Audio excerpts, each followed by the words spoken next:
Hey Wealth Tubers! Today, we're diving into the bold promises made by former President Donald Trump as he campaigns for a second term. He claims that if elected, incomes will skyrocket, inflation will disappear, and jobs will come roaring back. But what if the policies he's proposing could actually lead to the opposite effects? In this video, we'll break down the research from the latest PI working paper, examining how Trump's plans for deportations, steep tariffs, and changes to the Federal Reserve could impact not just the U.S. economy, but also the global landscape. Buckle up as we explore the potential consequences of these policies, from rising inflation to lower employment, and find out what it all means for your wallet. Let's get into it. Former President Donald Trump is campaigning for re-election on promises that Americans' lives would improve greatly if he wins a second term. Under my plan, incomes will skyrocket, inflation will vanish completely, jobs will come roaring back, and the middle class will prosper like never, ever before, he told the Republican convention in July. Several of the policies he is promoting, however, would have the opposite effects, according to research detailed in the new PI working paper, The International Economic Implications of a Second Trump Presidency. Among those measures are the deportation of millions of people from the United States, steeper tariffs, and the erosion of the Federal Reserve's political independence. The analysis finds that these steps would result in lower U.S. national income, lower employment, and higher inflation than otherwise. In some cases, economic conditions recover over time, but in others, the damage continues through 2040. And despite Trump's America First rhetoric, these policies would harm the U.S. economy more than any other in the world, particularly trade-exposed sectors such as manufacturing and agriculture. In some cases, other countries would enjoy stronger economic growth than otherwise after receiving inflows of capital leaving the United States. Policies analyzed. The analysis chose to examine 3 sets of possible future Trump policies because of their potentially significant U.S. and international economic implications. Deporting 1.3 million or 8.3 million unauthorized immigrant workers. Increasing tariffs on all U.S. imports by 10 percentage points and boosting tariffs on U.S. imports from China by 60 percentage points, with or without other countries retaliating by imposing higher tariffs on their imports from the United States. Increasing the president's influence over the Fed. The analysis examines each policy's effects separately using an economic model, detailed in the paper, to generate a baseline forecast for different variables in 24 countries and regions if these Trump policies are not adopted. Then, the model is used to project the effects of the policies, measured as deviations from each baseline. On average, from 2025 to 2040, the country will see annual real GDP growth of 1.9%, annual employment growth, measured as hours worked, of 1.5%, and an annual inflation rate of 1.9%.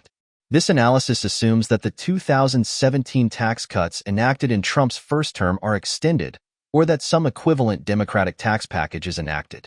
Otherwise, their scheduled expiration in 2025 would impose a strong fiscal drag that would make the overall results more negative. Because the tax cuts are assumed to be extended in both the baseline and counterfactual policy scenarios, this decision has almost no effect on the results when expressed as deviations from baseline. This research is not driven by a partisan goal.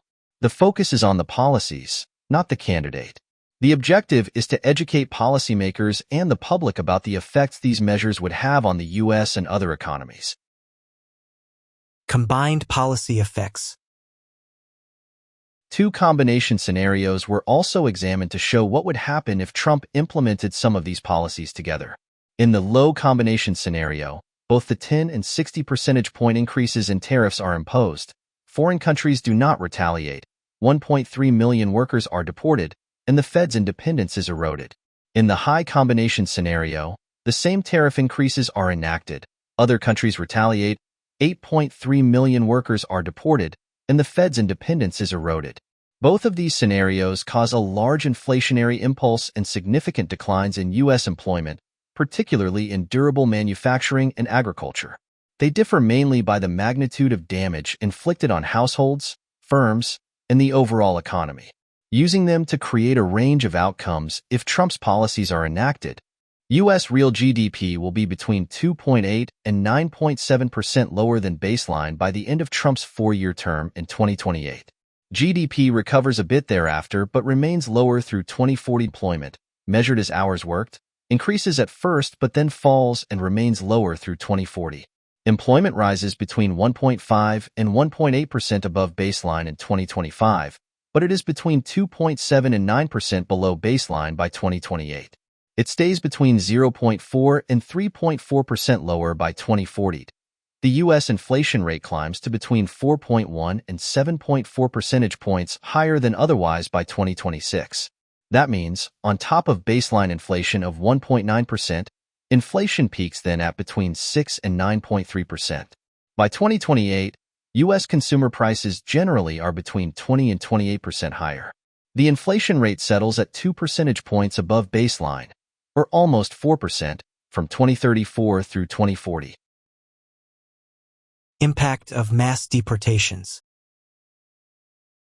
Trump has repeatedly vowed to carry out the largest domestic deportation operation in American history, targeting what he says are the 15 million to 20 million unauthorized immigrants in the United States, approximately 8.3 million of whom are estimated to be in the workforce. The goal is endorsed in the Republican Party platform. Trump plans to model this effort after Operation Wetback, a 1956 campaign under the Eisenhower administration that deported 1.3 million people. The two scenarios examined deporting 1.3 million or 8.3 million unauthorized immigrant workers both cause lower U.S. employment and real GDP through 2040 than otherwise. They also push U.S. inflation higher through 2028. The deportations would shrink the economy largely by reducing the number of potential workers and their demand for goods and services, finding that immigrants create jobs for other workers. Removing immigrants reduces jobs for those remaining workers. The potential U.S. labor force would decline from the baseline by either 0.8% or 5.1% in 2028, depending on the program. This labor supply shock would cause employment hours worked to decline by either 1.1% or 6.7%, respectively, from baseline in 2028. Losing so many workers increases costs in the sectors directly affected. It also causes a fall in the return on capital in each sector, notably agriculture, reducing investment across the economy, adding to the contraction in output. The negative effect on other countries of a decline in U.S. demand for exports from these countries is offset by the stimulus in other countries from the relocation of capital from the U.S. to these economies. Given annual baseline GDP growth of 1.9%, deporting 8.3 million workers implies that the level or dollar value of U.S. GDP in 2028 will be almost unchanged from that in 2024, meaning no U.S. net economic growth occurs over the second Trump term because of this policy alone. Impact of tariff hikes. Trump is campaigning on what he has described as an America First trade platform that takes sledgehammer to globalism, vowing to end reliance on China, create millions of new jobs, and grow GDP through higher tariffs and import restrictions.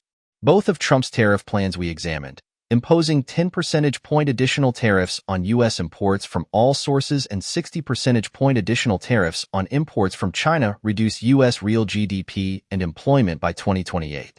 But the former proposal hurts the U.S. economy more than the latter. The damage is magnified if other countries retaliate with higher tariffs on their imports from the United States.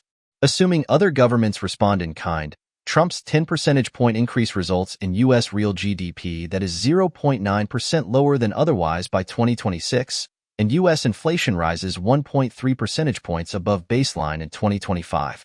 If China retaliates, Trump's 60 percentage point hike leads to U.S. real GDP falling more than 0.2% below baseline by 2026, and U.S. inflation climbs 0.7 percentage points above baseline in 2025. The U.S. effects vary by sector, with durable manufacturing taking the biggest hits, the opposite of Trump's stated goals. The 10 percentage point added tariffs damage the economies of Canada, China, Germany, Japan, and Mexico, all major U.S. trading partners that see lower GDP relative to their baselines through 2040. Mexico and Canada take much bigger GDP hits than the United States.